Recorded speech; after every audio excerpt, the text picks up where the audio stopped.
Good afternoon, everyone. I'm Blair Hess, Director of Communications at the Council of State Governments. Thank you for joining us for CSG Capital Ideas Presents. In today's program, we're going to discuss the American Rescue Plan, fiscal recovery, and how states are spending federal rescue dollars. The Capital Ideas Presents series is an extension of CSG Capital Ideas magazine, and it aims to expand content from the magazine pages to provide additional resources to our members. In our latest issue of Capital Ideas, we feature Virginia's first female Speaker of the House, Delegate Eileen Fillercorn. And inside, you'll find a full directory of legislative leadership, as well as stories on changes to state capital security and tips for communicating with your constituents, and among many other things.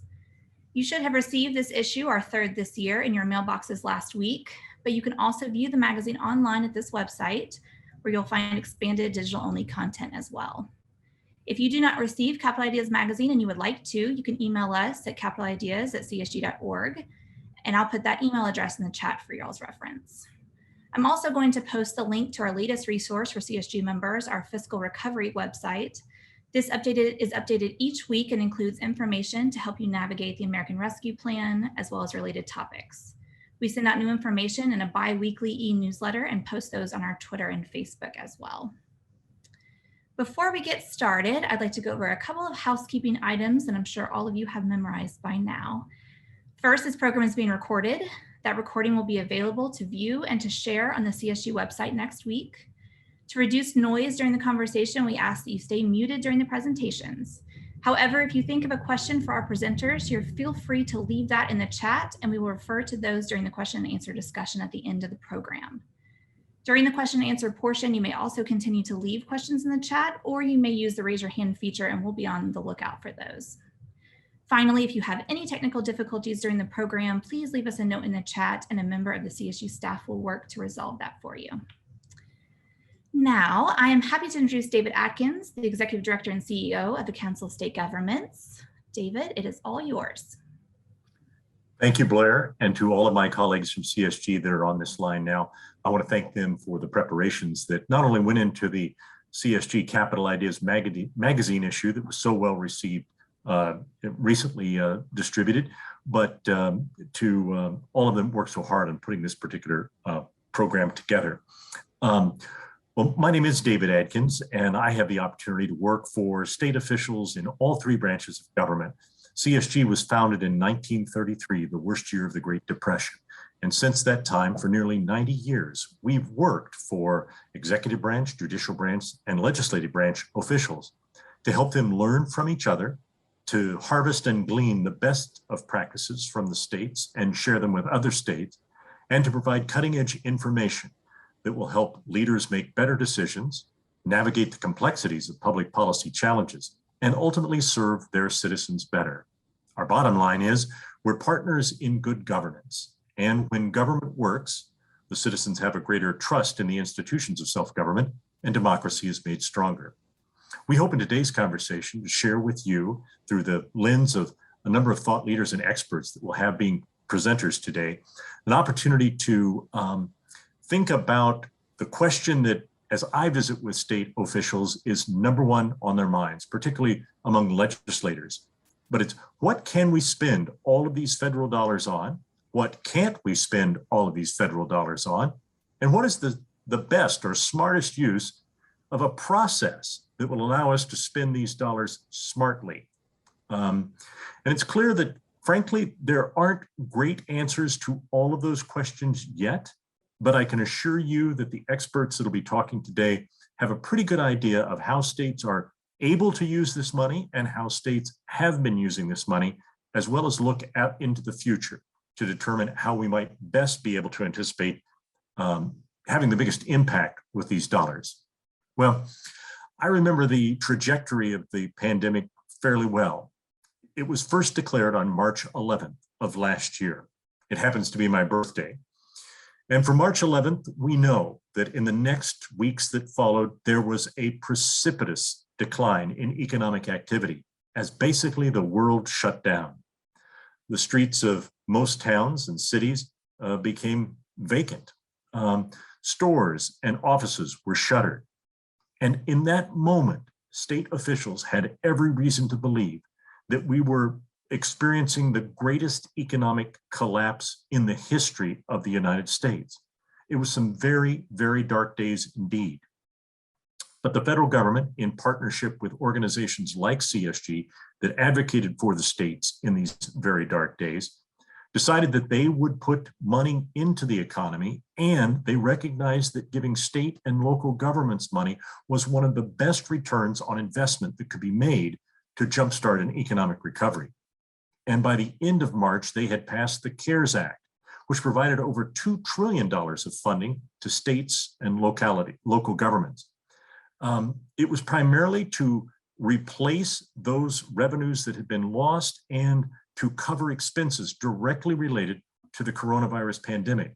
Much of that money was spent on economic development and recovery that could be both direct assistance to people in the form of stimulus checks, but also programs like the Paycheck Protection Program that provided the opportunity for forgivable loans to small businesses across the country.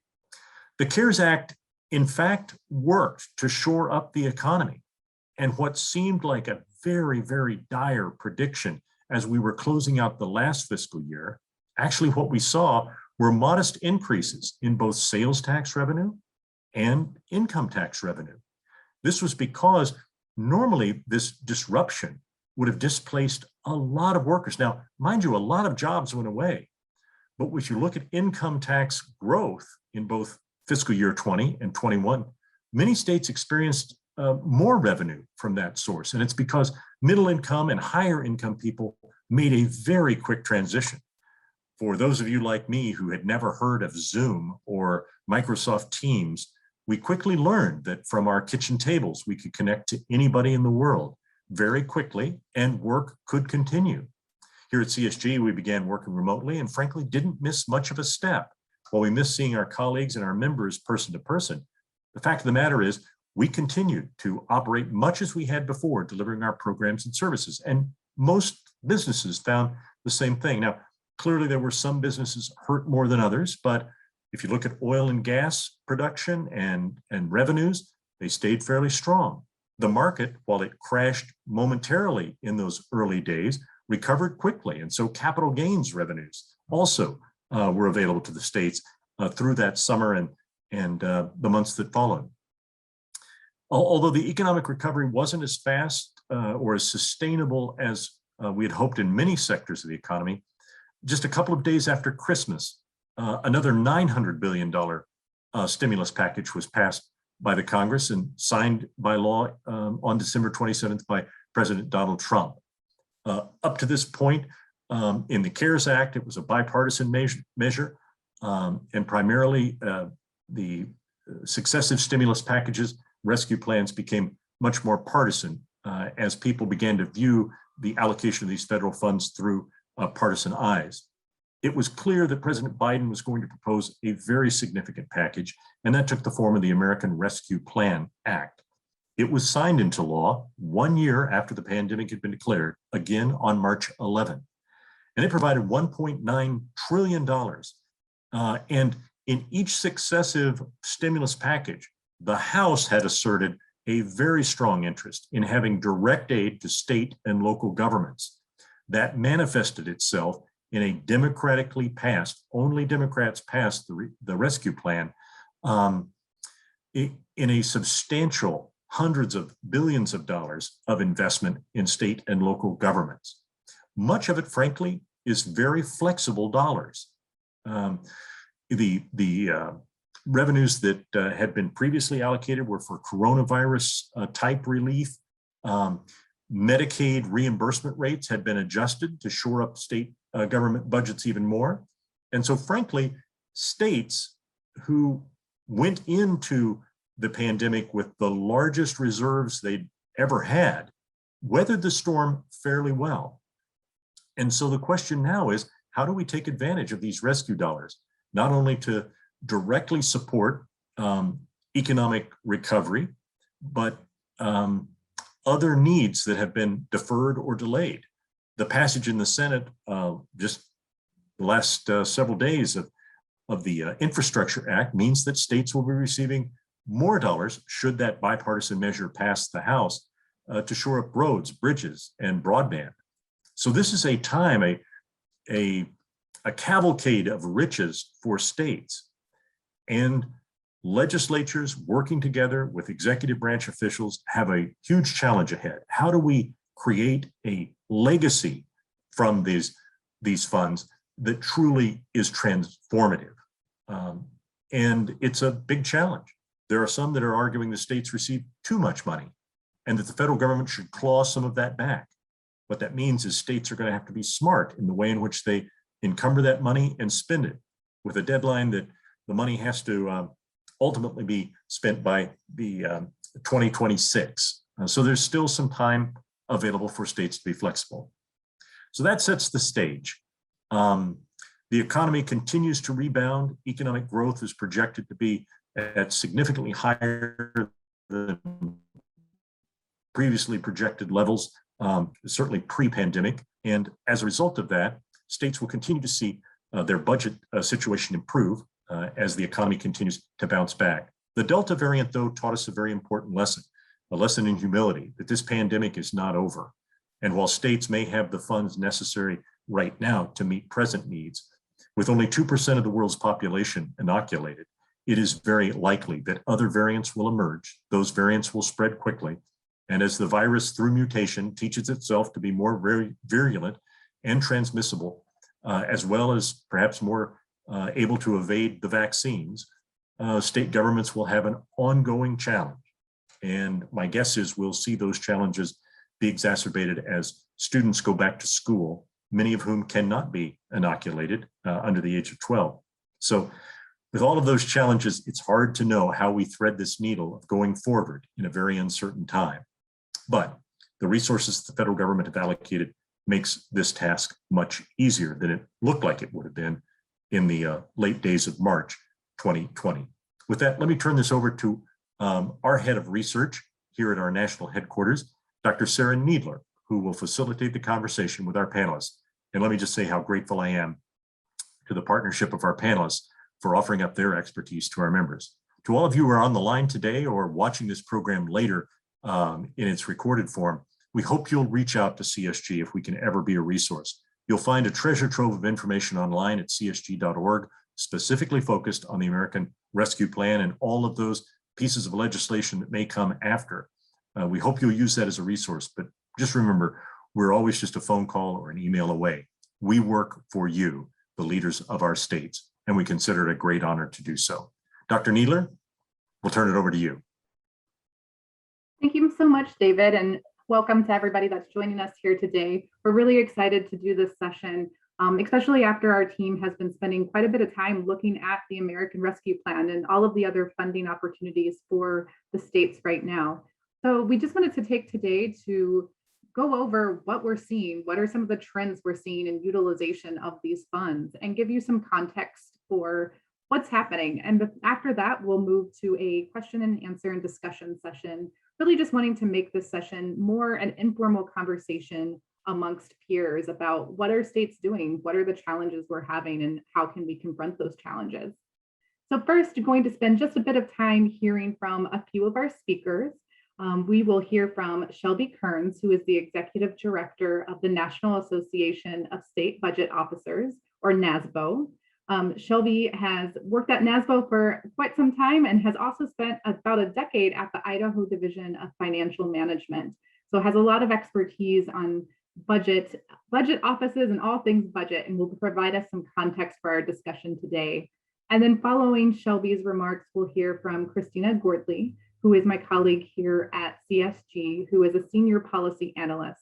And Christina has a lot of expertise on all things budget as well, having worked in the Kentucky Office of the State Budget before joining our team here at CSG. So with that, I will turn it over to Shelby. Thank you, Sarah. Good afternoon, everyone, and thank you for inviting me to join you today. As Sarah said, I'm Shelby Kearns, NASBO's Executive Director. And for those of you who aren't familiar with NASBO, we're the professional membership organization for state executive branch budget and finance officers. And I've actually only been with NASBO a little over a year now. David's experience is that the pandemic hit on his birthday, which is a little bit more exciting than my story, which is it hit right after I accepted the job at NASBO. So that was a little bit of an eye-opening experience. And on March 11th, 2020, I was getting ready to move out to DC, which I delayed for a little bit, but it will certainly always be a memorable moment of trying to figure out how to navigate, moving across country with everything shut down and all the unknowns. And boy, it's been a time we'll always remember, but probably we wish we could forget a little bit more. And so just jump into the next slide. Since the onset of the COVID-19 pandemic, we've really seen heightened public interest in state revenue performance and budget conditions. And of course, it's been even more so for elected officials who've been tasked with the difficult job of handling the state budgets during these really, really trying times and with all of the budget whiplash, as our president calls it.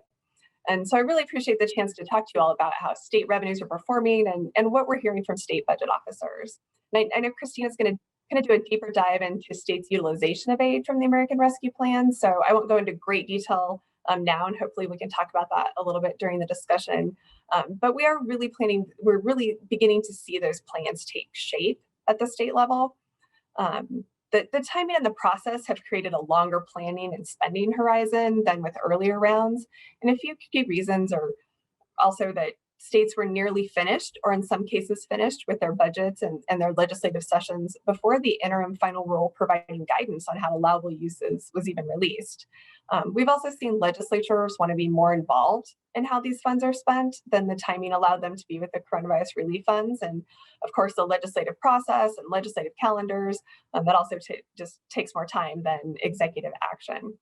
The good news on the flip side is that it's allowed many states to implement a public process to hear citizen feedback, and they've really been able to be strategic as they develop plans during a time when conditions are continuing to evolve rapidly. What we're seeing states prioritize really are housing, food aid, grants to individuals and businesses that were impacted by the pandemic, and broadband investments. Many are viewing these funds as an opportunity to be transformative and to prepare for future pandemics, as well as to build economic resiliency and also to fund badly needed infrastructure projects. Transfers to drained unemployment trust funds are an allowable use, and we've seen many states take advantage of that. This not only restores those funds to healthy balances and prevents the need for borrowing, it prevents an increase to UI tax rates for businesses during the economic recovery. Many states find that to be an important priority. And something that I'm asked quite frequently is how this federal aid is going to translate to state and local employment numbers. And I do anticipate that it'll have an impact as states plug budget holes, but states are also very mindful that this is one-time money. So I don't anticipate that most will start new programs and hire new positions when they know that they'll have to lay those workers off when the federal funding runs out. On the optimistic side, the infrastructure projects and aid to impacted businesses and individuals will certainly keep money circulating in the economy, and those projects will provide economic benefits going forward. We do expect that states will take advantage of the ability to cover revenue loss with ARPA funds to the fullest extent possible, as that's the most flexible use of these dollars. Since the onset of the pandemic, policymakers have closely watched state revenue performance, as I said. And so as we talk about states utilizing revenue loss replacement, using that eligible use, we should look at how state revenues have fared during the pandemic. Next slide. So this really just adds some data and context behind David's remarks. And the data that I'm sharing with you today are from NASBO's Spring Fiscal Survey of States, which collects data on governors' proposed budgets. Our fall survey will collect data on states' enacted budgets.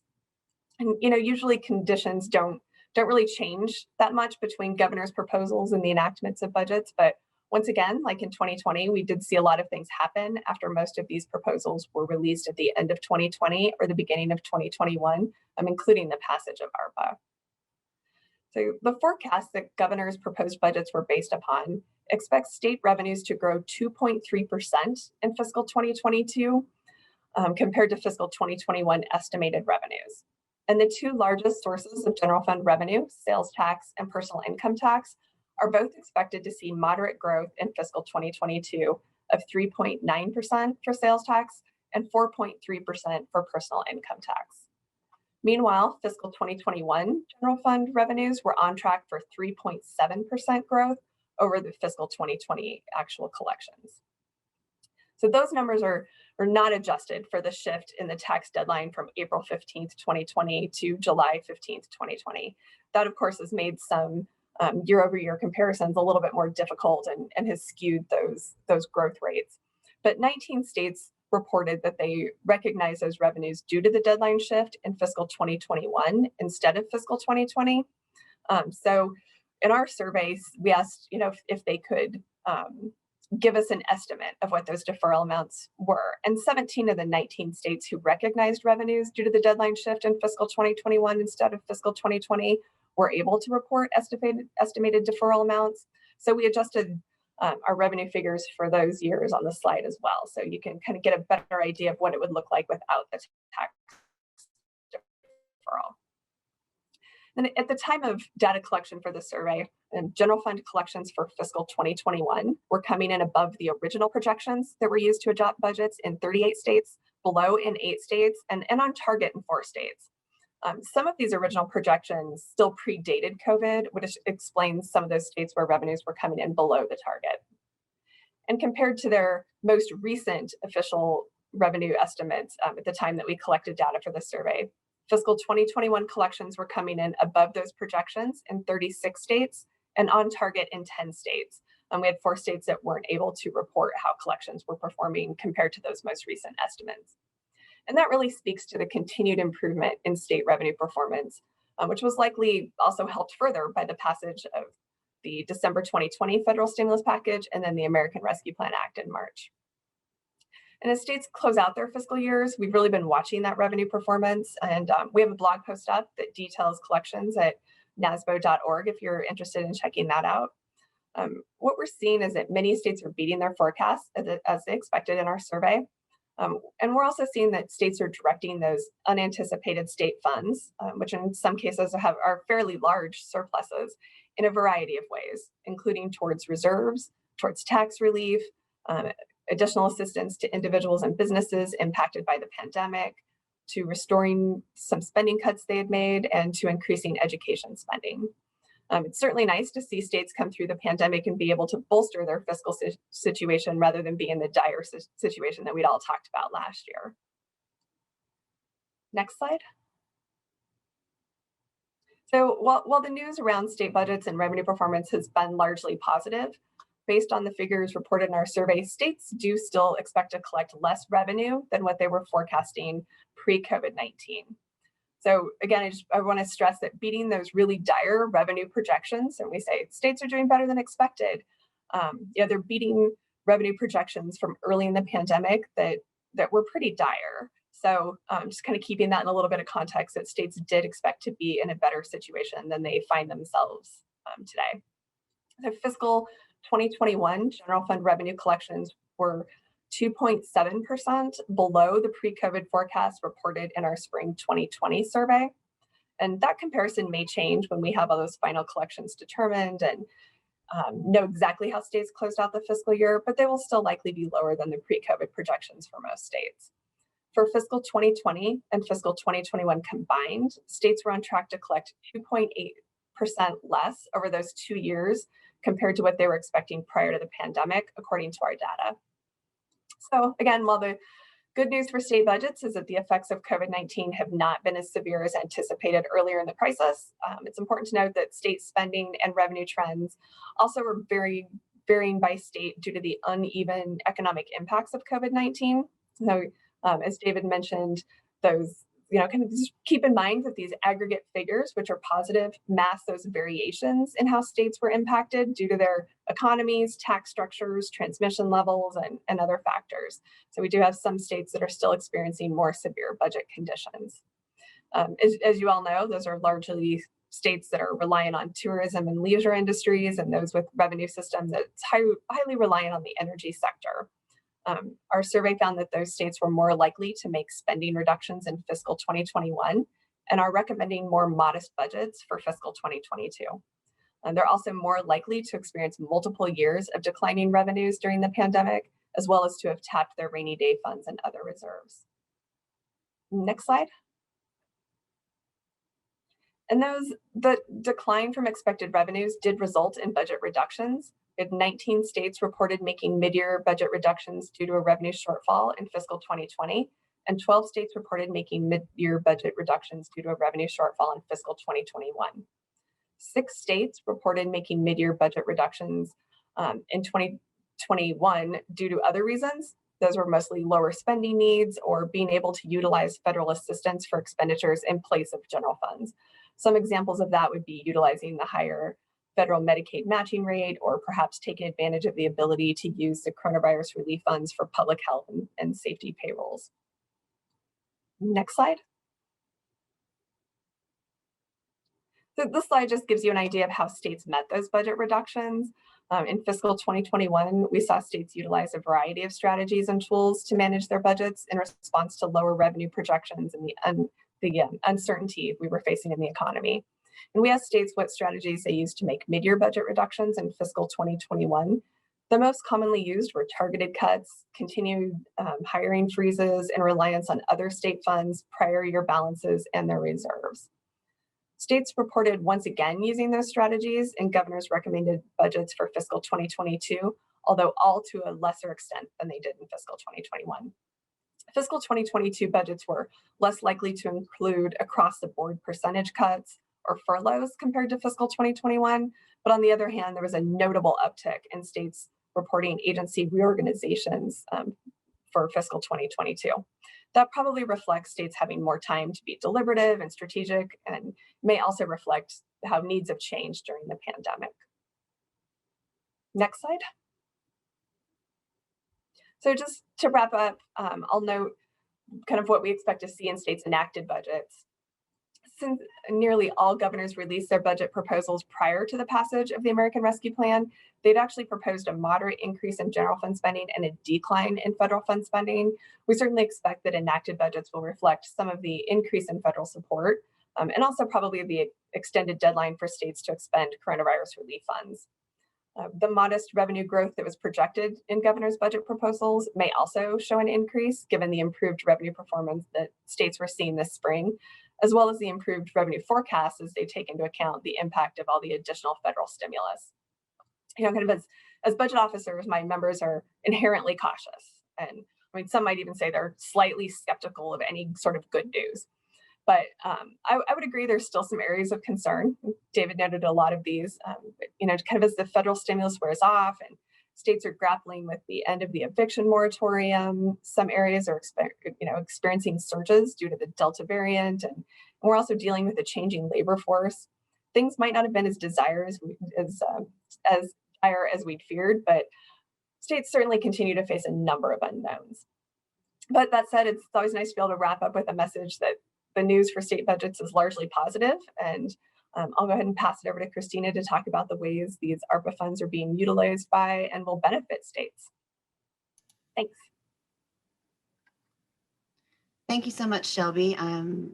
Process of pulling up my notes and appreciate that great overview. The next slide, 14, if you don't care to bring that up.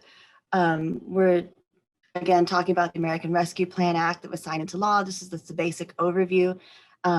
We talk about how it was signed to help the states, the cities, and the citizens in response to the coronavirus pandemic. Here at CSG, our research team has been tracking the American Rescue Plan Act and providing resources for our members on what is included, ways to use it, and hopefully in innovative ways in policy areas that are not explicitly stated, and guidance and news as it becomes available. If you have questions or research requests, please reach out and let us know. I think as mentioned before, all the material is currently housed on our website, which is web.csg.org/recovery. In the $1.9 trillion package, it was broken down with $137 billion dedicated to education, 62 for employers, 34 billion directed to specific industries, and the largest pot of $195 billion for state fiscal recovery. And with these large pots of money, there are of course some rules. Next slide. The bill provided a few directives on what it cannot be used towards to offset a tax reduction or a tax cut. But if they do have tax cuts, they just have to demonstrate that it was made possible without use of the coronavirus state fiscal recovery funds. And you can also not use these funds for pension funds, deposit into rainy day funds, to pay for debt service, or things like legal settlements, basically ongoing obligations that the state already had prior to the pandemic. And we're looking at the spending timeline, which is key. Has been brought up a couple of times, that it must be obligated before December 31st, 2024, and then expended by 2026. So it's a little bit longer timeline than the CARES Act that had a short timeline just to address the immediate crisis, where the ARP relief package is structured to provide short and long-term recovery and provide almost a little too much flexibility for states to address their unique circumstances. Next slide. The main objective or use of the state and local fiscal recovery fund was to address the negative impacts by the public health emergency, provide some equity-focused services, replace public sector revenue loss, and premium pay for essential workers. And within these overall categories, recipients have broad flexibility to decide how best to use this funding to meet the needs of their communities. Next slide. Now, we've seen states take a variety of approaches on how to use these funds. We've seen planning task forces, whether they're formally created in legislation or executive order, or even more informal working groups at ad hoc as needed. We've also seen states that are using this opportunity to address equity issues now that they have a chance to use funds to address systemic problems in and outside of governmental programs.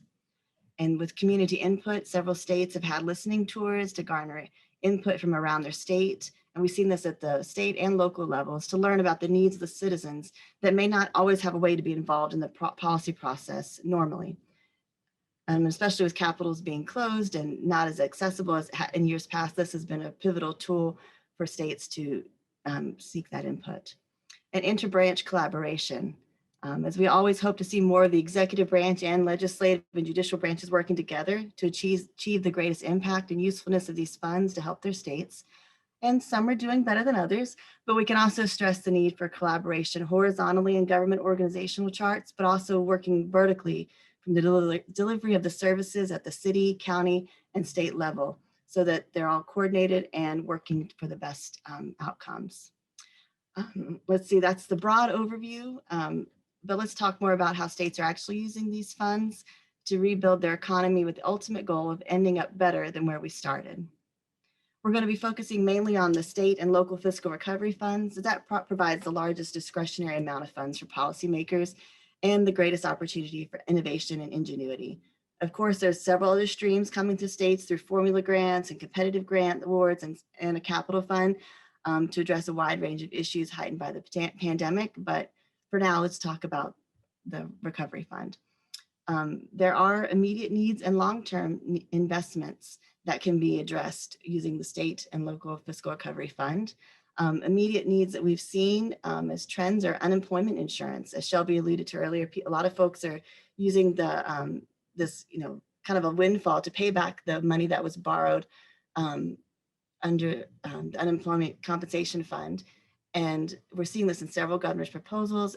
However, some groups like the Center for Policy Budget Priorities advise maybe prioritizing this later down the road. And that might be for states that don't have the best interest rates. And so maybe this is a time to actually look at the overall needs of the state in their capital and ongoing programming. We've seen revenue replacement, just as state with revenues have gone down, how they can use this money to shore up their revenue. Premium pay for essential workers, and meeting increased demand for existing benefit programs. I think not most states, but almost all states saw that their unemployment insurance systems were not capable or not able to handle that increased demand that was suddenly there. And so now there's a chance to use this money to spruce up their infrastructure or their software and figure out how best to make that service available for all their citizens. And also seeing some tax relief for businesses that were mainly impacted by the pandemic. And there's also some long-term investments. We're seeing the infrastructure investments, not just the short-term information technology upgrades, which are not always so exciting to do, but you need to, evaluate the servers, evaluate the equipment that you have on hand to deliver services, and also creating new or enhanced services. Maybe the way you've been doing it for 25 years isn't exactly the best way. And now's a time where you can fund the studies and taken those surveys and figure out how to best deliver services to your citizens. I believe next slide. Sorry about that. Let's see. Opportunities for innovation. So we are seeing lots of new and enhanced state, local, and tribal government services. Some more innovative ideas about how to upskill and retrain your workforce. We're also seeing a lot of technology infrastructure, impact evaluations, and data analysis. This would be a missed opportunity if I didn't advocate for increased data collection and set up monitoring that can help understand the impact of programming, even if it's a program that you know it's going to be time limited or just enhanced in the meantime. Always collect the information so it's not just a generic number of we served 1,000 citizens or we helped 100 families, but how many jobs with or without benefits, the length of employment, if that's included. And those are just a few examples, but just urge policymakers to always develop those metrics so that that funding source is depleted. We can identify, was it a success and why, or basically, your return on the investment.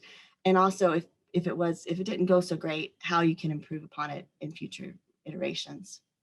We've seen cash transfers where, states are directly distributing funds to unemployed workers or low and moderate income families that are disproportionately impacted from the economic harms of the pandemic. And we've seen several different examples, and there's resources on our website to go into that further.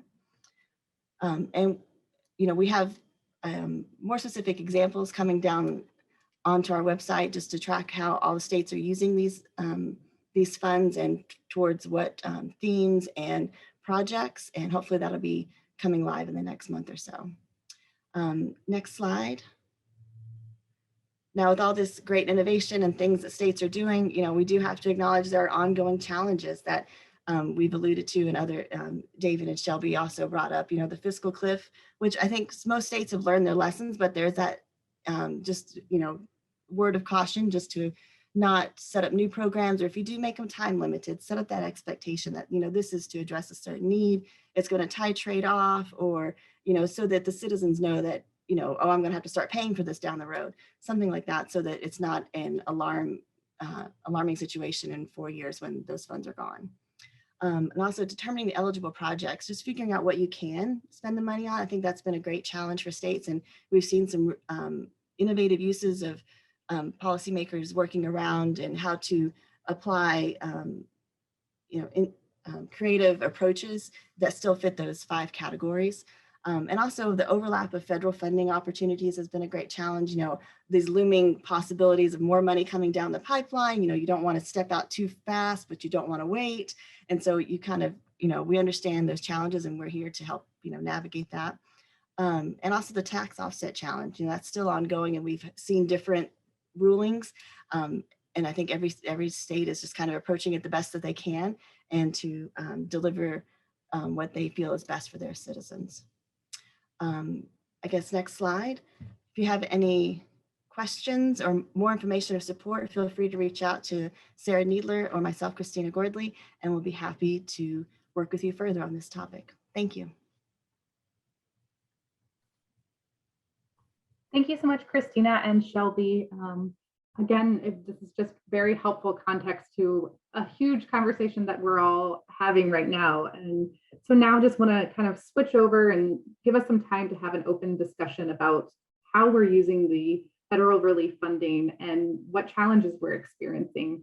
But before I switch over to the discussion, I want to just check and see if there's any questions for our speakers so far. And Shelby and Christina are going to participate in this discussion, so they won't be leaving us, but just if anybody has any questions before we dig into the discussion part of the session.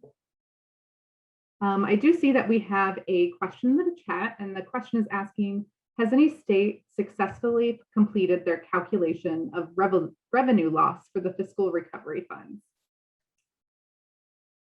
Christina or Shelby, do you have any thoughts on that question? I can chime in here. We've seen a couple of states do.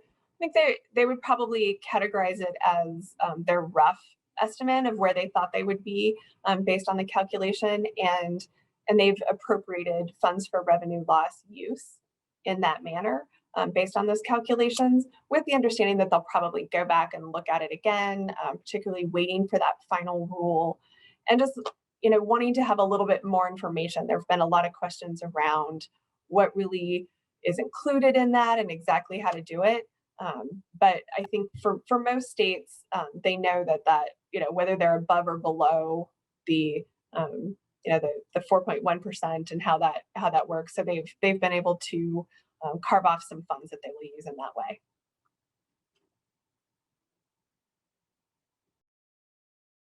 Thank you so much, Shelby. And if anybody else in the audience has anything to add to that, also feel free to. Happy to have you just jump in to use the raise your hand feature on Zoom, or to write your question or response in the chat as well.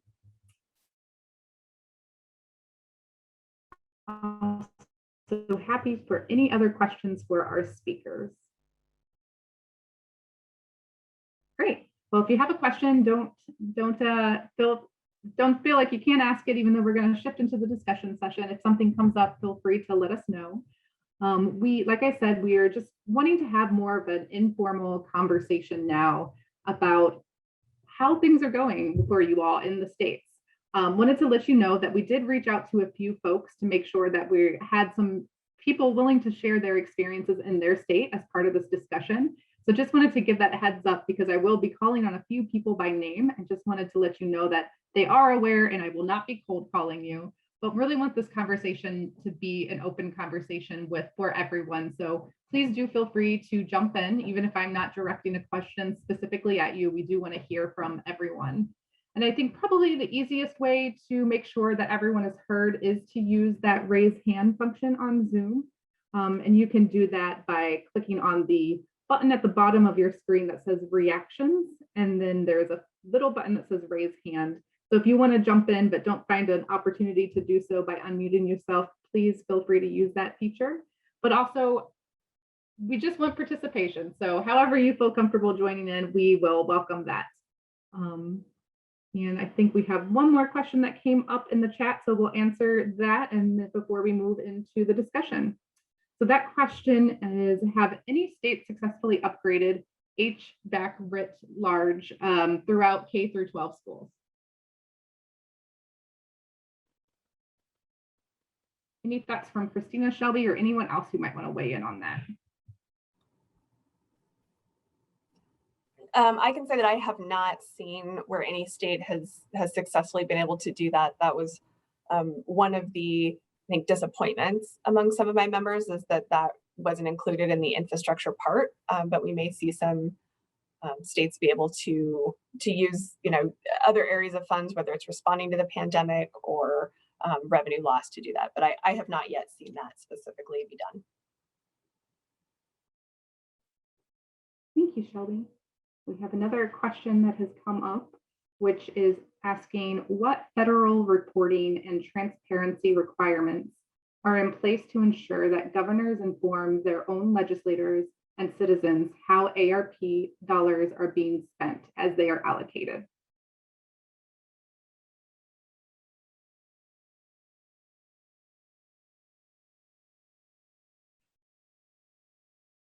Any thoughts on that one? So we're asking about reporting and transparency requirements in place.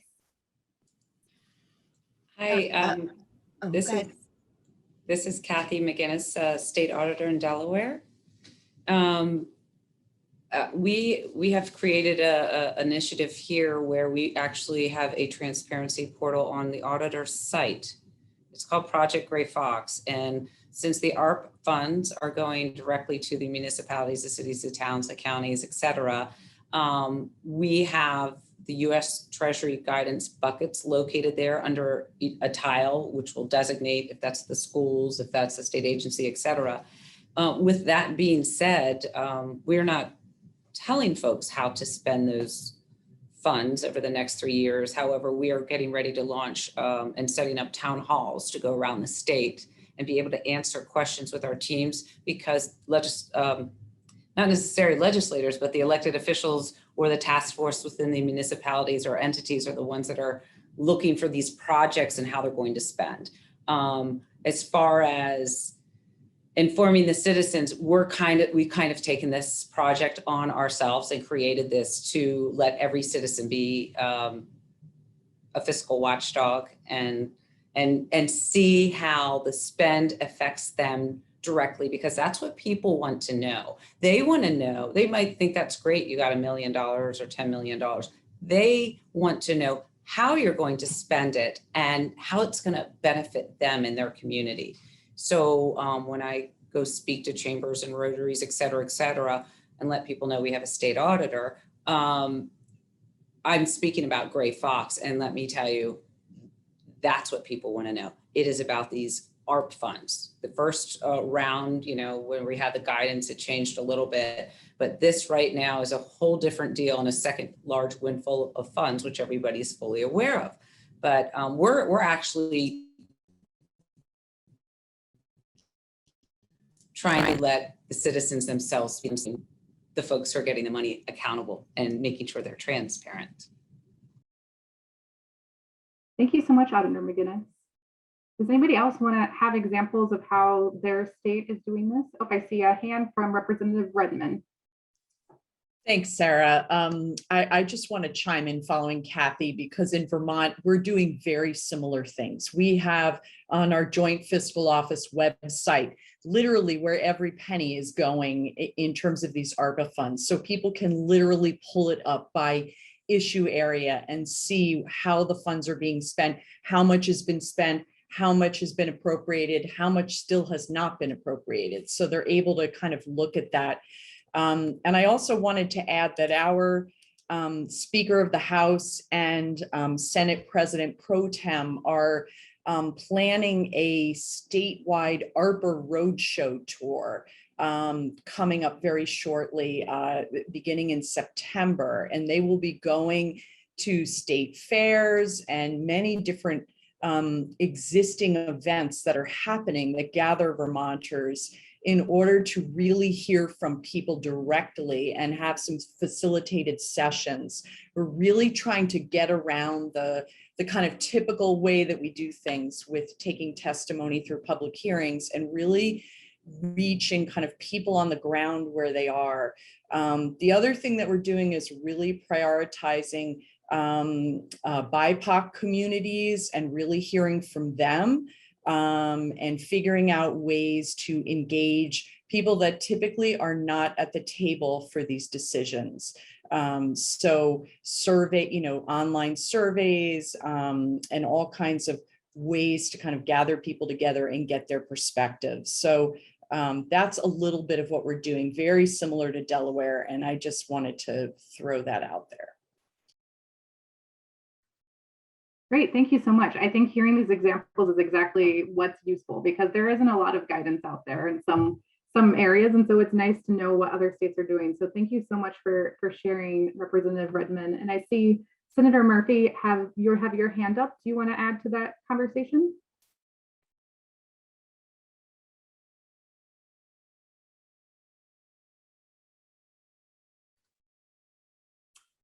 She may have had to step away, but we'll make sure to give her a chance when she gets back.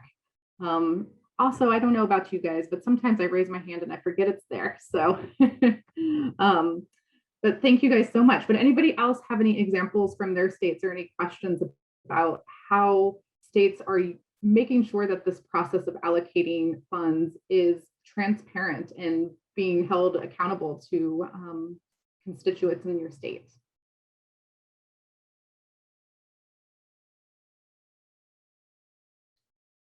Great. If anyone thinks of anything, feel free to jump in. Oh, Shelby, go ahead. So, yeah, if I could just note really quickly that states will be required to have a website up that shows where funding's going and how it's being used as part of the requirements. If I could, it's Laura Murphy, and you'd think I know how to come off mute by now, so I apologize. But in Illinois, we have all the transparency websites up that you can track by zip code, what businesses receive money, what organizations.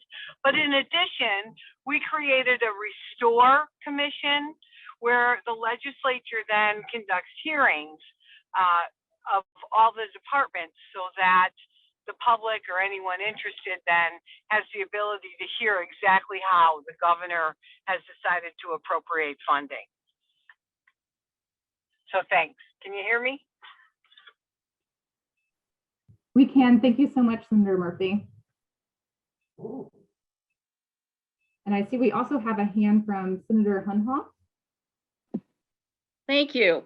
You know, in South Dakota, we were very transparent, and it was through our Bureau of Finance and Management. There is a listing of every dollar, how it was expended. We had a grant program, so the grants that were awarded, the dollars that they were awarded, how they were used, and then for every department that received money, again, those departments were listed, how many dollars went. And we have a joint appropriations committee, and we meet during the interim. So every month now we have had those departments come, and we have a detailed listing, how much goes to the schools, what it's being used for, how much goes to all the areas. So I think we have been very transparent in our state for the expenditure of their dollars. And it's interesting in the grant program, I know the department or agency gets calls, they see somebody got a grant and they question it, and you know, they know the details. And so there's a follow-up that's done. But any of the expenditure of those dollars, we have it very detailed, so the citizen can go on that website and exactly find who got what and how it was expended. Thank you.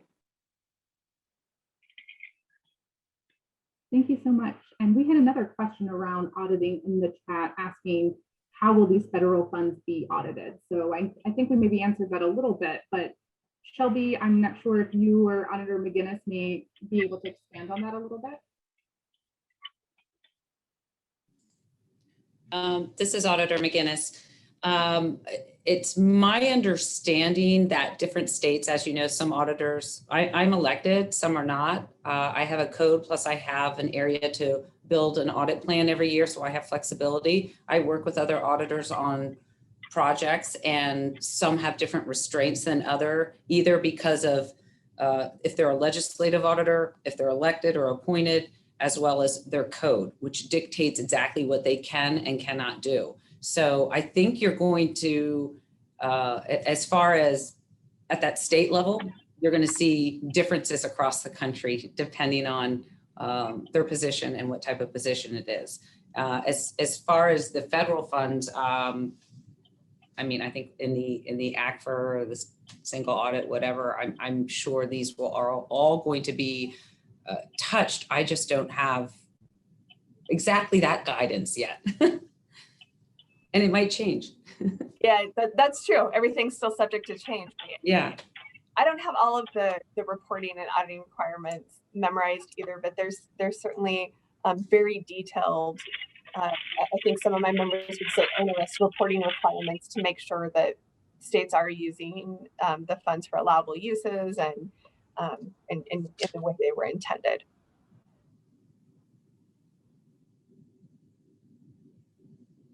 Great, thank you so much. So I have a couple other questions coming in on the chat around the Capital Projects Fund. Wanting to know thoughts on this fund, on the guidance, on the rules, as well as thinking about if we are expecting forthcoming guidance from the US Treasury about this fund. And I'm imagining this question is probably coming with, you know, the pending infrastructure bill as well, trying to figure out what are allowed costs within the Capital Projects Fund versus the infrastructure bill. I know there is still a lot of unanswered questions there right now, but if there's anyone who has any thoughts on that or can weigh in.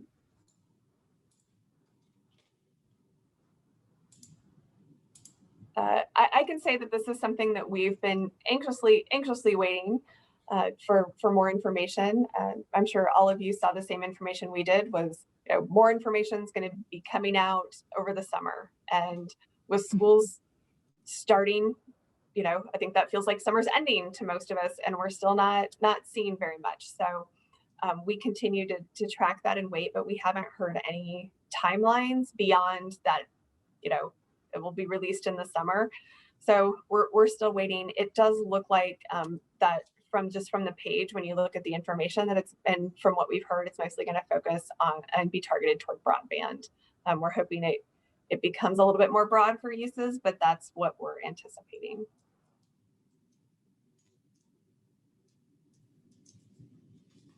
Thank you so much, Shelby. Is there anyone who in your state has already started thinking about ways in which these funds might be allocated?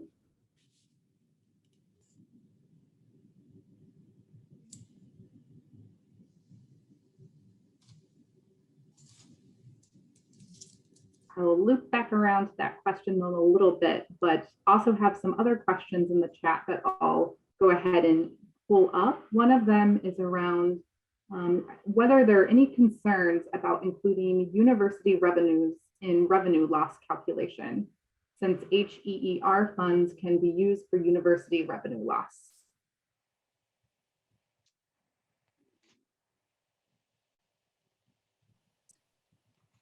Federal funds, though, are not included in that calculation for revenue loss, so that has to be backed out.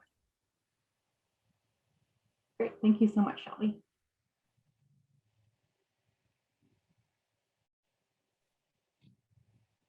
Perfect. Any other questions that are specific to our speakers that we could have them answer? Anybody else in the group chime in on?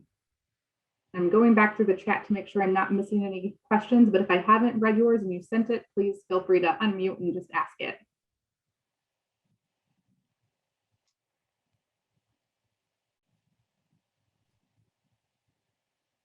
Great. All right, then I have a couple questions that I just wanted to put out there for the group for discussion. And again, feel free to raise your hand or participate however is easiest for you. Also, if you are able to turn your video on, always appreciate being able to see faces when we're having these discussions. So feel free to turn it on, but of course, no pressure.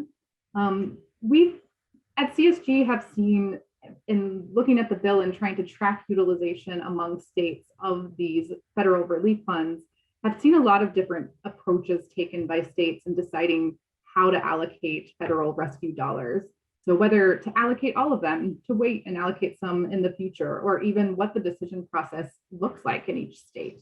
So wondering if some folks might be willing to share how that process has looked like in their states in particular.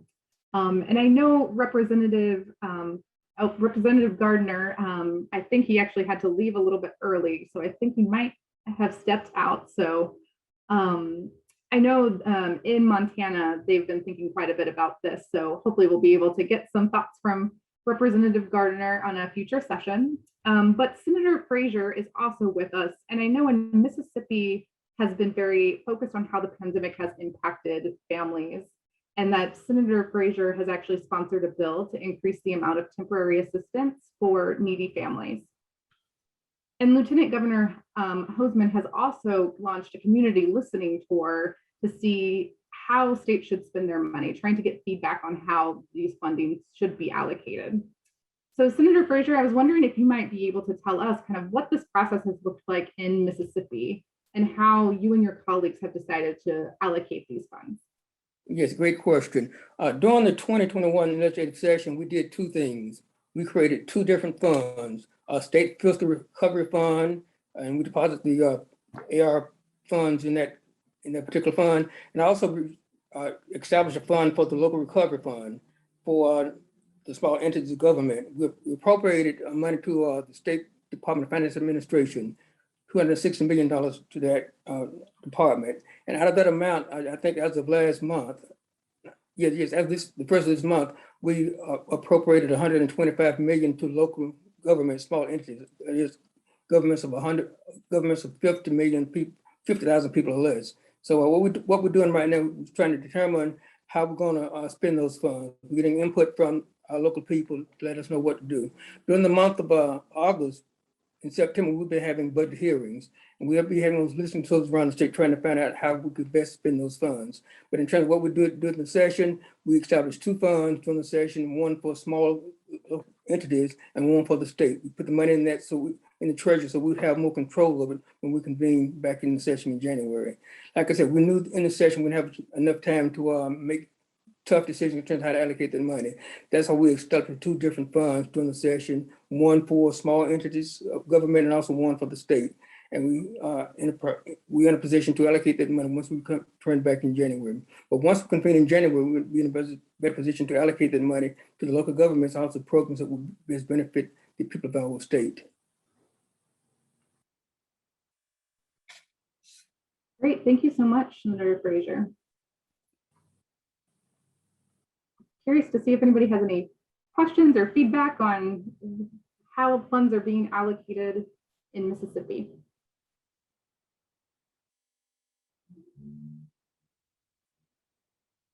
All right, thank you so much.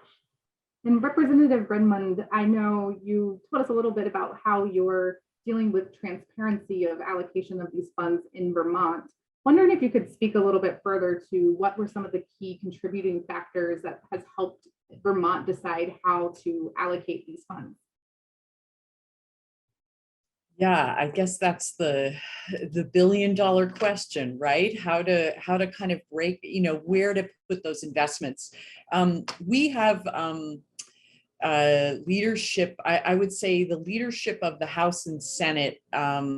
Fortunately, we're aligned politically, so that makes for a much smoother process in deciding where some of this funding goes. The Senate Pro Tem and Speaker and their teams really worked with the appropriations committees and the rest and all of the caucuses to really find out what people's priorities are. We kind of know what our priorities are in Vermont. We're a tourist state. And so, climate is really a high priority.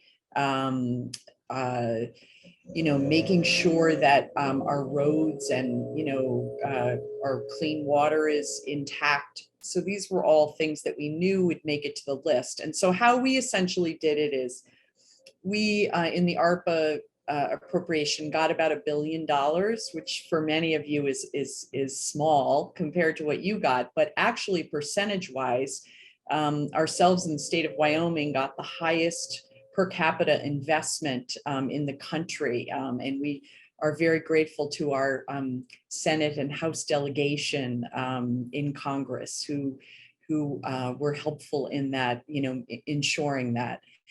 So we pretty much came up with buckets, like key bucket areas that we really wanted to invest in. And those were absolutely broadband. Only 25% of our state has access to broadband. We're largely a rural state. And so broadband is a high priority area. We're going to invest about 150 to 250 million to build out broadband in localized community union districts that are small, locally organized solutions to broadband that very much are developed at the grassroots level based on a local community's needs. Clean water is a huge priority for us, so we invested in that. And also heavy investments in social services. Oops, someone's got feedback there. Social services and businesses. Small business is the backbone of our state. So we created an economic recovery grant program and made sure that not only businesses that have been long established in Vermont, but businesses that were just started up during COVID had access to capital. And I would say that of that billion, we have appropriated about 600 million of that. So we've appropriated half.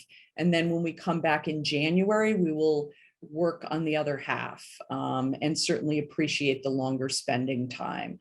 But yeah, economy, workforce, communities, people, very people-centric investments. That's been our kind of mantra all along, figuring out how to undergird and support the systems that support people in our 14 counties of Vermont. So I'll stop there.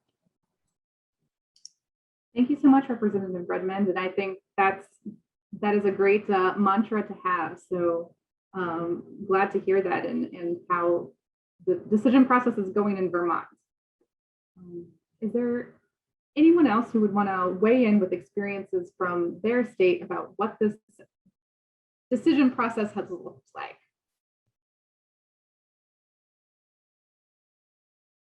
While we wait for some volunteers, I'm going to see if Representative Lancet from Oklahoma has some thoughts on this as a member of the Oklahoma Joint Committee on Pandemic Relief Funding. it seems that this is a committee that kind of evaluates proposals for how to use federal relief funds. So curious to know from you, what type of proposals have you seen and how is the committee making those decisions about how to allocate funds? Thank you very much. Quite frankly, we're probably a little behind the curve compared to those of you on this particular call. We really only launched the committee within the last 3 weeks.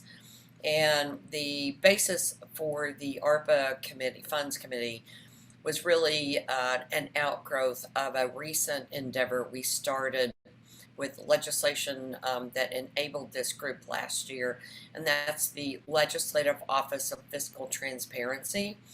And so that is an organization that we recently have invested in. We have a staff, and their responsibility is to take a work plan, an annual work plan that does a deep dive into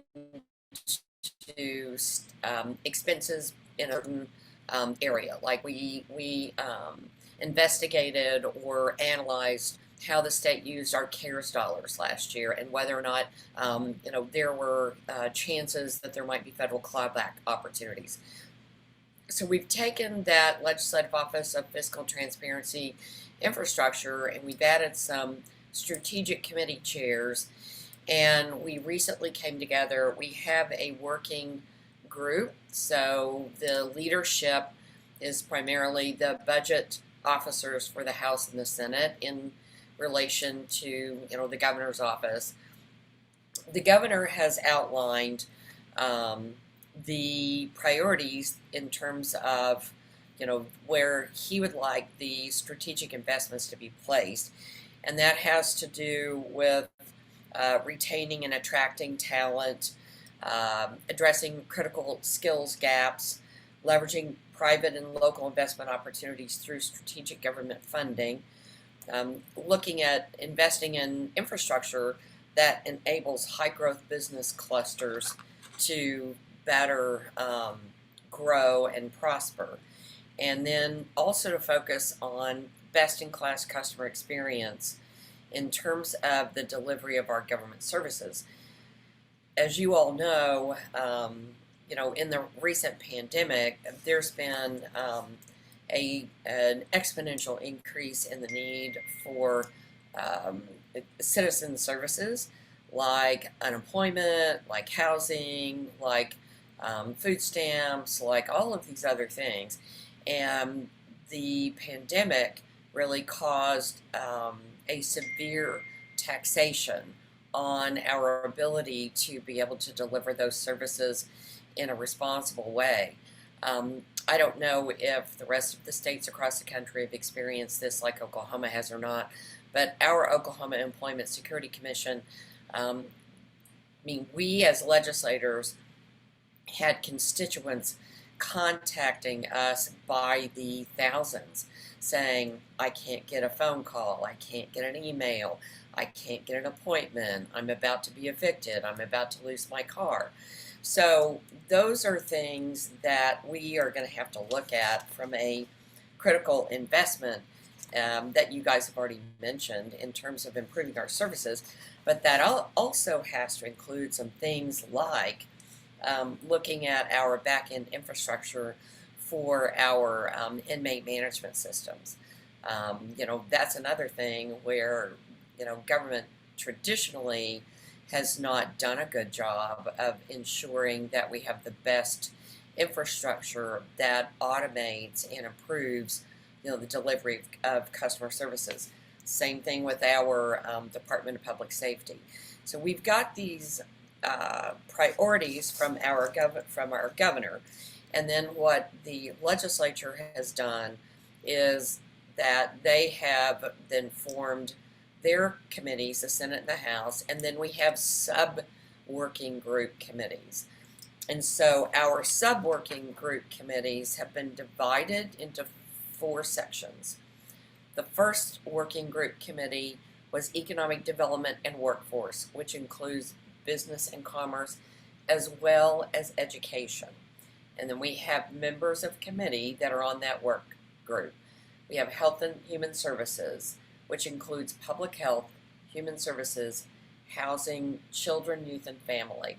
And then we have members in the legislature on the House and the Senate side that are on that working group. We also then have government transportation and transformation, and collaboration, which includes general government and government modernization, tourism, and collaboration with other entities such as county government, municipal government, tribal governments, and our COGS. And then last, we have transportation, infrastructure, and rural development, which, as you mentioned, broadband is a significant priority. We've got broadband, agriculture and natural resources, water, utilities, wildlife, and public safety. Now, having said that, the devil is in the details, right? I mean, we can set out all of these broad areas, but when it comes down to deciding which programs get funded and which programs are given priority, that's a whole different scenario. And so right now, I'll just be completely frank that, I just came from an intergovernmental meeting with my area's city government, which would be the city of Tulsa, Tulsa County, and then our Tulsa area House and Senate members. And we all talked about, we know that our counties have received ARPA funds, right? Our cities have already received directed ARPA funds. Our State Department of Education has already received ARPA funds. The state legislatures are receiving ARPA funds. And so the question amongst all of us today is this, the $64 question, and that is, how are we going to work together to make sure that we're making the best strategic use of that money? And I wish I had a magic bullet answer to share with the group today, but I do not. And I think what we decided this morning in our conversation is, a perfect example of how we could use these monies to make really game-changing investments strategically together would be an issue we've talked about in Oklahoma for decades, and that is, how do we get high-speed rail between the city of Tulsa and Oklahoma City, which are the two primary metropolitan areas in the state. Oklahoma City being the capital, and then Tulsa being, the next largest metropolitan area. And so the question really was, well, what do we, for example, if we're going to be strategic, how do we take Tulsa, Oklahoma City, Tulsa ARPA dollars, Oklahoma City ARPA dollars, Tulsa County ARPA dollars, Oklahoma County ARPA dollars, how do we get state ARPA dollars, and how do we come together to make a strategic overarching investment in high-speed rail going from one side of our state to the other side of our state? The answer to that is as yet unanswered, but there are those of us that are asking the questions about how can we work in a strategic, collaborative way.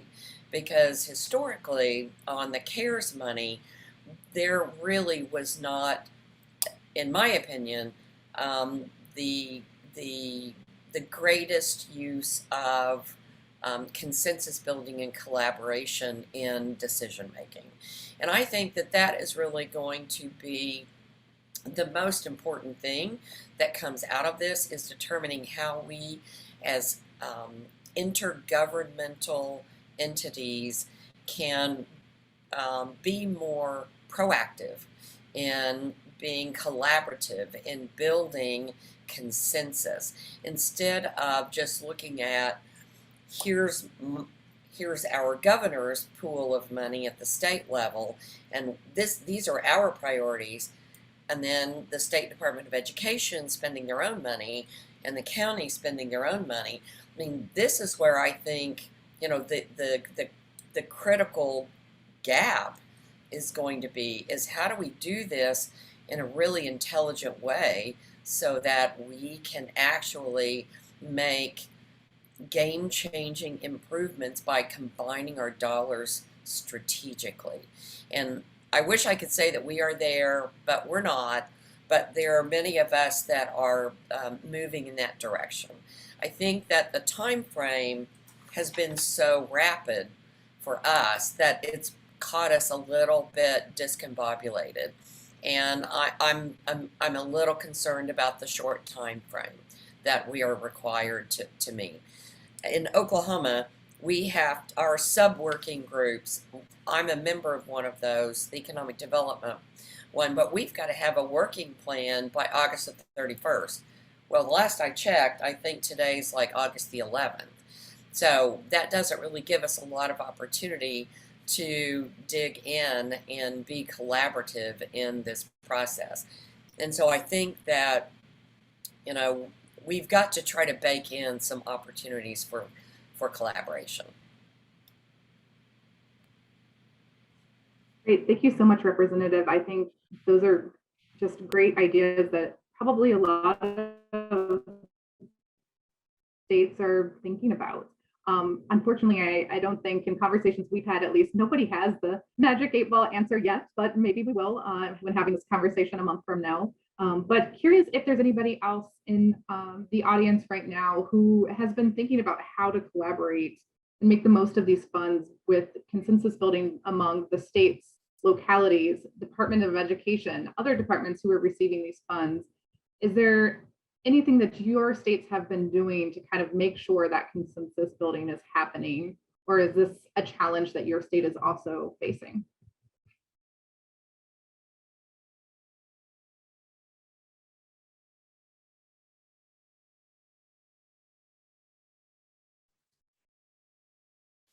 I'm going to take the silence as meaning this is probably something that we're all still trying to figure out how to do. But if anybody wants to weigh in on that at any point, feel free to jump in. And I know there's a comment from Representative Redmond in the chat saying that this is definitely a challenge and that you framed it very well. So thank you so much for sharing that. And I think one small idea I want to put out there, and I might be a little bit biased being the director of research and just loving all things research, but I think one thing that we've been thinking about at CSG is how do we encourage not only this collaboration, but also investment in programs or policies that are going to have the largest impact for the least amount of resources. So really maybe thinking about how can we make sure that the investments we're making are really based in evidence and in research. So at CSG, we actually did a little bit of research on this with NCSL and the policy lab at Brown University and put together a brief about how to use evidence to inform some of these decision-making in terms of allocating ARPA funds. So I'll drop that link into the chat and happy to have more of those discussions. It's just an area that I'm personally passionate about and want to make sure that is always part of the conversation. But with that, I will also want us to kind of dig in a little bit before we wrap up about some of the other ways in which funding is being used in particular areas. And I think one of those eligible uses that we're probably all thinking about as well is economic and workforce development. And I know Representative McCarty is on the line here with us. And I know you're a member of the Labor and Commerce Committee and kind of have a strong focus on workforce development. So I'm wondering if you could tell us how Alaska is thinking about appropriating funds and specifically around economic and workforce development. Well, thank you very much. We're still working on a number of different things for the workforce development. As a state that, we're a small community with a big backyard, and our workforce development extending out as far as, span of 2,000 miles in one direction. And the biggest infrastructure thing is power and communications. We have very limited road systems because of the expanse of that. And so some areas to be able to get to is, what's transportation to get to those different places.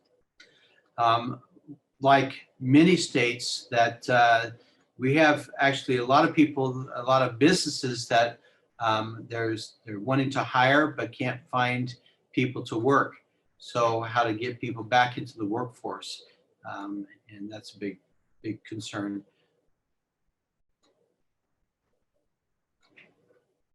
Great, thank you so much, Representative.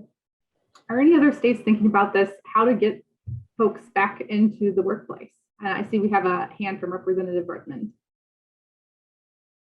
I don't want to monopolize, but I think it's really important to talk about childcare. That piece is part of the workforce and recovery. We have found in Vermont that we really invested during the pandemic in stabilizing our system. We were very fearful of the system collapsing during the pandemic. And so we worked really diligently with our Agency of Human Services to really shore up that system and keep the money flowing so that these childcare centers wouldn't go out of business or close and not reopen. So we felt like we did a good job on that. And now what we've done is we passed this session a pretty comprehensive bill that is really attempting to kind of take monumental steps toward reforming the childcare system, including a brand new database, because our database is really holding us back, our infrastructure. And so we need to put deep investments into that. We also set up workforce development programs that would essentially raise wages for childcare workers and also provide loan forgiveness for their college scholarships, because they're required to have certain credentials and then take out these loans and are kind of buried in those.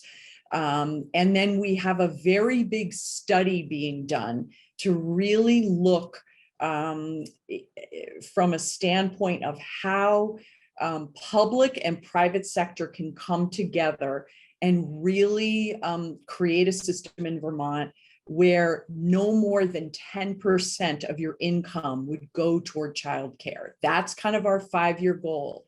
We're aiming toward that goal. And so we have a deep kind of fiscal study really looking at the various levers for that and how we could do that. So we've overwhelmingly discovered that if we want to grow our workforce in Vermont, we must invest here. We must make this a priority.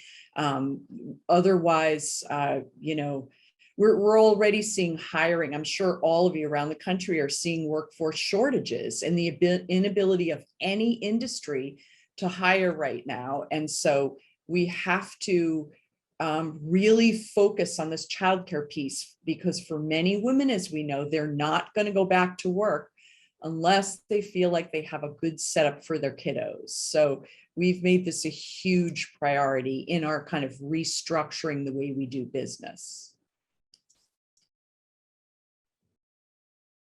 Thank you so much, Representative. I think this is an area that the pandemic has really amplified for us. So it's great that we're thinking about this in terms of how to use these federal rescue dollars. I'm looking at our time and realizing that we're already almost to the end of our time. I feel like we could continue talking about this for forever. And I imagine you all are doing that on a daily basis. I know we are definitely at CSG. So just wanted to give everyone a moment, if there are any last questions, any last examples of how you're spending ARPA funds that you would want to share with folks, or any challenges that you might want to put out there to see if other states might have suggestions or recommendations for how to confront those challenges.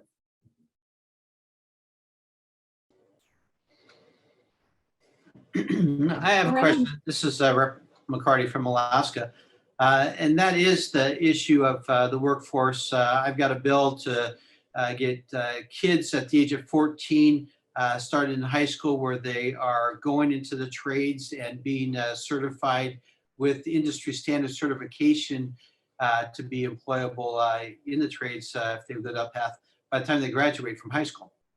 But with that is certainly building the infrastructure and such. And that workforce component, where we have a lot of businesses. I'm actually putting signs up starting Friday saying, if you have to accept a job. If you don't accept the job, the employer will report that.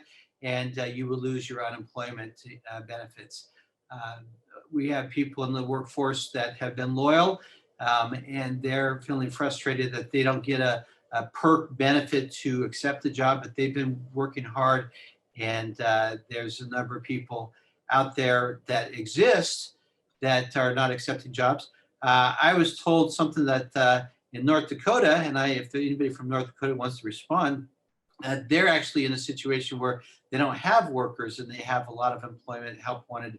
And so I'm going to inquire more, what's their secret to that? So any inputs, certainly respond to me here in Alaska.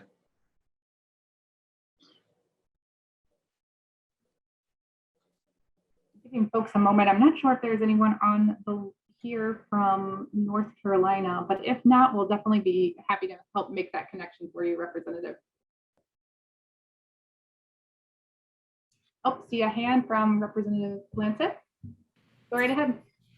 Thank you. I was wondering if there might be a resource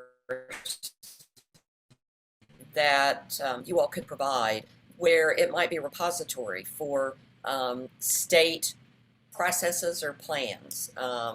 So like, for example, the representative from Alaska was talking about workforce development programs, and the representative from Vermont was talking about the study being done on how the public and the private sector can come together so that no more than 10% of household income has to go toward child care. Are those things that there could be like a central repository that we could go back to this organization and be able to access that in some way? Or even if it's not this organization, does it exist somewhere else? That is a great question, and actually I'm very glad you mentioned it because we're actually currently working on this. So part of what our team at CSG is doing is just trying to track utilization across all 50 states and to have a database essentially on our website where you can actually filter by, if you're looking specifically for how states are using ARPA funds for workforce development, be able to just filter through and be able to see what states are doing specifically in that area. Also trying to track whether or not how much of the funds have been allocated. So like what percentage of overall funds that have been given to a state are being used. So we're currently collecting all of that data, hope to get that out in the next few weeks or so. And it's something that we'll continue to monitor as states continue to make decisions about how to spend funds. Because I do think that is something that would be really valuable to see kind of the trends in how states are spending money, what's working. So happy to share that with you. Our resource page, let's see, that I think was put in the chat at the very beginning, the CSG Fiscal Recovery website, which we can put again in the chat. That's where that will live eventually. It's not there yet. There is a link that says state utilization, and when you click on that, I think it says something about in progress. So we're currently working on collecting all of that data, and would be really happy to get feedback from you and from everyone else on this call as to what is useful in that data that we're collecting. Want to make sure that we're doing this for exactly the purposes of this question in terms of being able to answer what are other states doing. So happy to provide that resource, and also happy to get any feedback from all of you about what would be useful. And as we're already at 4:30, I'll go ahead and wrap us up, and just want to say again and emphasize, whether it is on utilization of these funds or anything else, CSG is here for you. We work for you, so just feel free to reach out at any time. You can reach out to Christina or myself. Our email addresses were up earlier, but I can also drop them in the chat again. But we're always happy to talk to you to get your feedback on what resources would be most helpful to you as you're going through this process of allocating and using federal rescue dollars. So thank you everyone who has participated today, especially appreciate everyone who was able to share examples from your states. And we hope to continue this conversation and be in touch going forward.